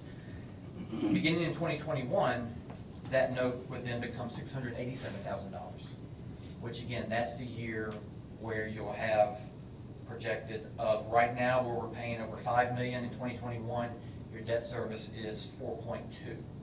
So you'd have 800,000 freed up, all things being equal, to offset this increase and any potential other bond that we're talking about for potential fire station. So again, we're set up nicely, in 2020, 2021, for fire station number 5 and possibly the central storage facility. So we have lots of, we have more flexibility. And so in each year, as it is now, so in 2022, your debt service goes to 3.8. So another 400,000 is freed up, in essence. So that 400,000 can either been pushed back to general fund or go toward other bond and capital improvements, while eating the debt service of this new bond issuance. Okay, any other questions for Chris? And then we'll just spend just a couple minutes before we get out of here for just general discussion. Thank you, Chris. And Alderman Wheeler, I didn't mean to cut you off. You had a comment about one of the issues. Did you want? No, it was answered. So Okay. Okay, is there any other questions for any department heads or any other discussion? How much did we give Art, Darren? Did you? It was a new request this year, so again, it was new. So there is not a contribution to ARC at this time.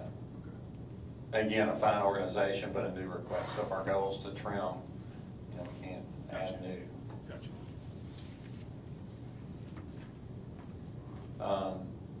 And just one other update as far as infrastructure improvements to start. Church Road, we just got word that we got authorization to go out for bids from MDOT on Church Road. We still have hopes that we can have Church Road resurfaced from the interstate to Highway 51 before the end of the year. this year. Star Landing Road is the next biggest emergency, I would call it, because of the condition of the road.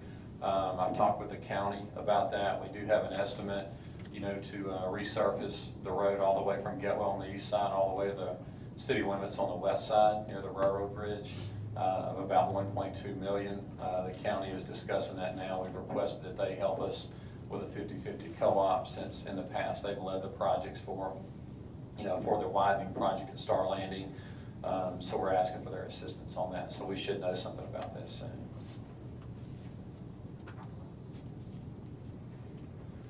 Okay, floor open. Anybody have any other comments or questions at all? I would like to make a mention for, if there's a way possible, we move the amphitheater seating expansion up to this coming budget year and maybe replace the city hall renovation to 19 instead. That's one way we could look at spending a little less money but getting a little money in return at the same time. So that's the only thing that I can see right now that you may have a question about. I appreciate you bringing that up. I would like to speak for just a minute about that, because ideally, my plan, with that capital improvement plan is just to account for $1 million, not the full amount for the city hall renovation, because we're in discussion now with some prospects on potential sale of city property. So ideally, if we had enough proceeds from the sale of the city property, we could use that funding for the city hall renovation and not have to use the bond at all for that. The problem with that is, that we don't have that, we don't know when that's going to occur.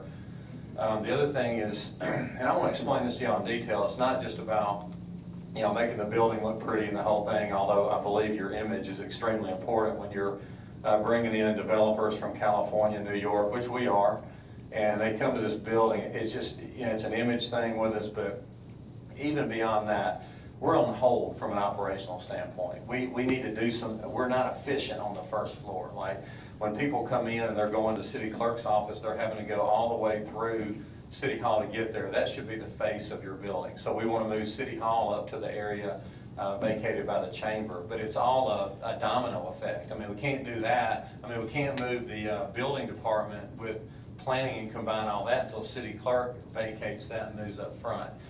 Same thing, we have issues with the building that need to be repaired. Well, we're almost having to make, I wouldn't say daily, but weekly or monthly decisions. Something comes up, do we want to spend, $10,000 to fix this, $10,000 here? I mean, we got to decide, we could eliminate all that. It's very difficult to run the city operation knowing that we could make it more efficient, not knowing when we're going to do the thing with the building. That's why I think the city hall renovation, I want the amphitheater improvements too, but if you ask me, do I value that more than renovating the face of our city? No, I don't. I get what you're saying, Alderman Hale. It's important to me too. We believe we can generate a little bit more revenue at the amphitheater if we do that, but we 3 years ago, we sunk $1 million, $750,000 in the facility. I just think that from a priority standpoint, it's behind City Hall with me. Well, Now we could, and that's something else. If y'all want to, we could look at the seats alone, not the other improvements, but the seats alone were estimated about $2 million. We could look at increasing the bond amount since we're going to have additional revenue. I mean, if it goes as proposed to me, we could generate about another $400,000 a year with a $7 facility fee on there. So that would help you with debt service if you want to add that. If you want to make it a priority and do them both now, I mean, you could do it, but you'd be bumping your bond from $6 to $8 million. And again, ideally, I would wish that we don't have to use any of the money for City Hall if we sell these other properties, but we've been in a holding mode for about 3 years. I mean, we're like looking at the building. I mean, the other department heads can tell you, they don't know what to do with their department, because if we're going to move, it's just, it's hurting our efficiency. We can make our operation more efficient here, and that's why I think it's a priority. Could we not look into doing the city hall improvements in maybe yearly phases? Do some of the interior stuff either here and or moving the departments like in year one with this revenue or with the sale of this, property here, and then add the outside structural, things later on? That's a great idea, possibly we could, but then you get into economies of scale, when you bid it. If you bid the whole thing, I think you're gonna probably, you're gonna come out with a better price for the entire thing. The other thing is the disruption, if you thought about that, it's gonna be a pain in the tail when we're doing it. I mean, because we're operating out of this building, it's gonna be under construction, so the sooner we can get it done, the better. But yeah, I mean, that's something that, we can certainly, it could hurt us, from a bid standpoint, but as far as piecemealing it together, we could try to do that. Well, I agree with Alderman Hill on the seats, and maybe we can, when we sell the property, we maybe won't get $1 million bond, but I think even take the $2 million bond out, the seats need to be done just for lots of reasons. Go ahead. And again, just in all fairness, with my ear open to the citizens, we were heavily criticized for spending all the money in Snowden. And here we go, turn right back around. That's not gonna be our first project is pump the money back. I'm not saying that's right or wrong. I'm saying it's important to note that my goal was, and it's been that way the whole time. We have other plans for other parks besides Snowden. But here we go, the first thing we do, we drop another $2 million in Snowden. Also, it's a revenue stream. You're preaching the choir. I'm 100% in agreement with you. Are we gonna see now? Yeah. And I'm looking also at, we are fixing to do a few more things there with the pedestrian track, of course, the safety reasons and all. And we're looking at doing that. Is this the best time to do the improvements if we're gonna do any in steps? Because I don't think we need to do all of it at once. I'd love to be able to pave the lot and do all that. That's not practical. But if we're gonna do that, for that standpoint alone, it's really a good time to go ahead and make that additional. Because if we improve the seating, we're gonna improve the traffic, and that's gonna fall right in line with our 6-foot sidewalks and everything else. I'm in total agreement, and don't misunderstand my comments. I'm not opposed to doing the amphitheater seating now. I just, but again, like I said, if you said, is that a priority over City Hall? Absolutely not with me. And I would imagine that the employees that work on the first floor can explain that better than I can. Feel free to stand up and speak. But that's a possibility. We can talk, Chris can do a little more delving into that, but the projections that I got, and again, projections, were with the proposed additional ticket sales, it would net us a difference of $436,000 a year. If the projections are true, that we really do sell those seats. Had some pretty good concerts at the amphitheater. Well, the way it is. I don't know, and I'm hopeful that the additional seats will provide better acts and more seats, but that's assuming that we do get that $7 facility fee on those additional seats. Your total debt service will go about $197,000. How much? About $197,000 annually for 12 years, and keeping it with this issuance that we're talking about, the 6 and the 8. So we need to reflect now, again, if everyone's confident that the increased ticket surcharge, will cover that, then we'll put that in as part of our revenue to go toward offset that debt service. 197. Because that's not included, so the way it was structured with the 6 and the cuts that were made and moving the 902 funds out was just to cover the 6. So we're gonna have to have another revenue stream, another source to offset that 197. We're in the 400,000 range, which is double. Yeah, even if you took a conservative. 50% off, we're paying for it. Yeah, so I'm not opposed to doing that, but you're requiring more debt. I want to look at what Jim Green's numbers and what we're doing over there before we. Well, you're averaging 8 shows at 7,000 is your average attendance now. His projection says that we can do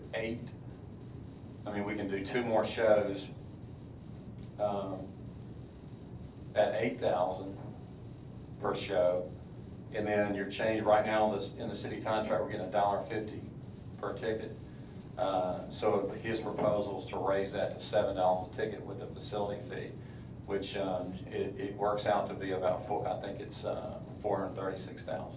Is he selling out all the seats?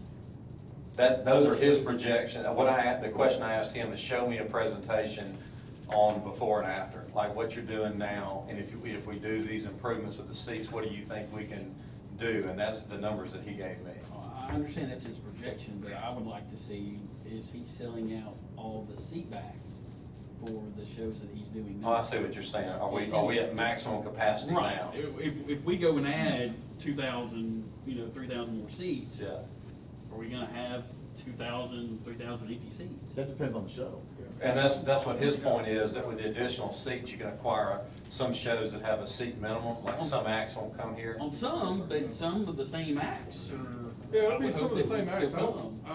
If I understand it correctly, he didn't include any more seats for the current acts that will be repeated there, or similar acts that will be repeated there. It's just the new, is that what you Say understood? that again. Say that again. If I understand correctly, his projections are basically leaving those acts and adding 2 more acts on, with increased seating on the 2 more acts.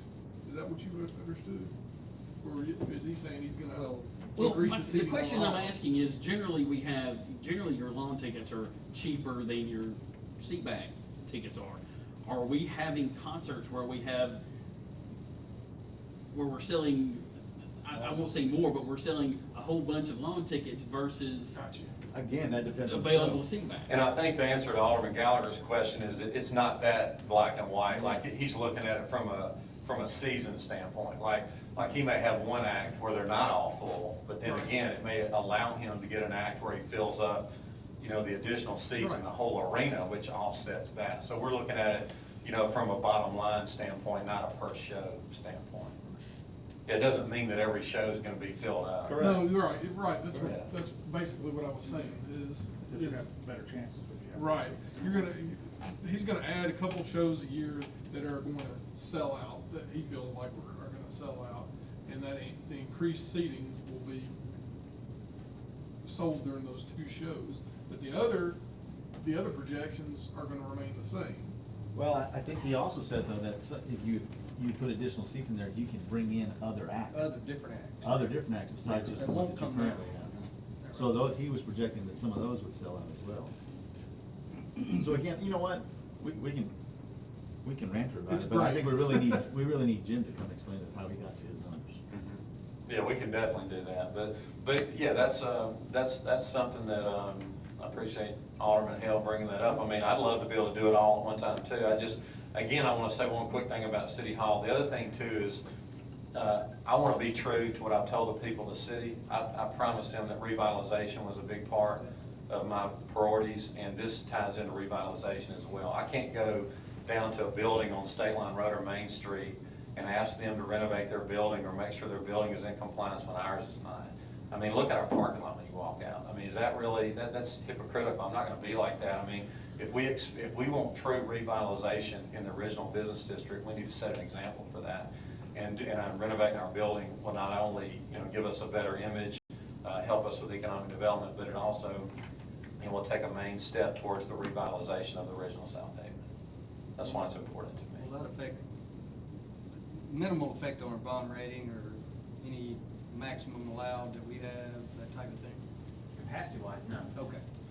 Just make sure to understand that we're gonna have to structure it to where it's all still geo-backed. All right. But, so what we'll have to do is offset, move some more out of general fund millage to debt service to cover the 2, and then plug that gap in with a revenue stream with increased revenue from ticket sales. In other words, you don't wanna go out to bond 2 separate ones and have a revenue bond tied to an outdoor amphitheater. That won't rate as high as a geo, obviously. And it would be my recommendation too, and I have no doubt, I have total confidence that Green Machine can produce this, but it would be my suggestion to the city that when we redo the Green Machine contract, that we do put a minimum in expected revenue to protect the city. Like, we can't just, take his word that he's gonna provide this amount of ticket sales. That needs to be we need to have some contractual protection there. I agree with that. but also keep in mind, the closer you get, your bank qualified, I mean, 10 million is what you want to keep it under. Okay. So adding that 2 would limit, in case of an emergency or the city had another priority that needed immediate bonding, you know, the closer you get to 10 in 1 year, the limited you're gonna be on issuing the debt. But that's something we can bring, at one of the next board meetings. We can invite, Jim Green to come go over the projections. Would y'all like to do that? Yes. Okay. Okay, any other questions or comments about anything else? Hearing none, is there a motion to adjourn?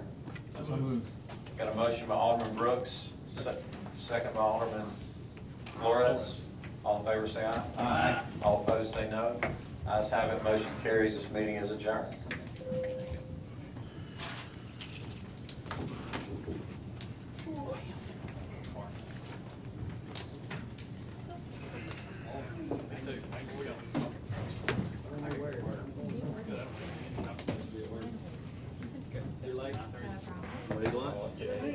I took the whole week. Which one? These are the official ones, so. Yeah, the ones you like that. Same as last round. Do what? The same as last round. Yeah, yep. Okay, I just want these Was on it? the side.